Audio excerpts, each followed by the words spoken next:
Yeah, thanks for this question. I think Kim, that too often we ask this question, why play, and why is it important for children? And it's probably simply because so many of us have the same experience that I have had, that I explained to you, that when I went to school, I was educated out of play and out of creativity and many other things.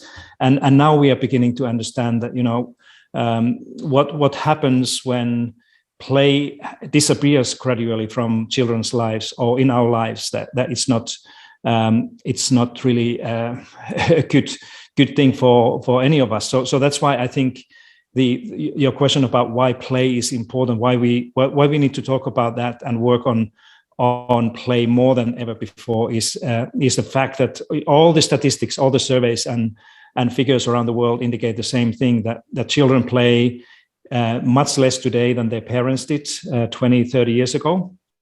And we know from research that that's not a good thing. That's not good for children's or people's development. It's not good for their well-being.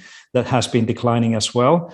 But then, my answer often is that, play is a fundamental right of the child. It's a human right. And we should never question the human rights like freedom. We should not ask why is it important to have freedom as a basic right. It's exactly the same level of importance when we speak about play, that we all our governments have ratified and signed the International Declaration of the Right of the Child in late 1980s or 1990s. That is a very serious document, actually, saying that every child has a right to play, and that our adults, our responsibility is to protect that right. So that's why I think we need to start with this notion that play is a human right issue rather than psychological or educational or economic issue in the first place. But of course, the good news with the play is, if we look at the evidence base, is that play has so many different benefits for children, or should I say, high quality play. So this is where we need to make a distinction, that we need to be careful in saying that not any play is beneficial, that there's a high quality play that we describe in our booklet, The Children Play, and then there's something that has a kind of a lower loading in some of these key elements of play.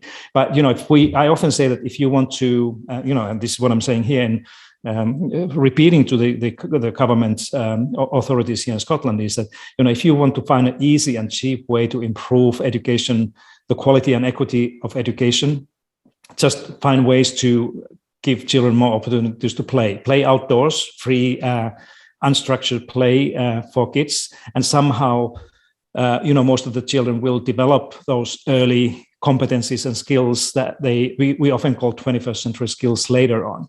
So that's why I think it's an important thing.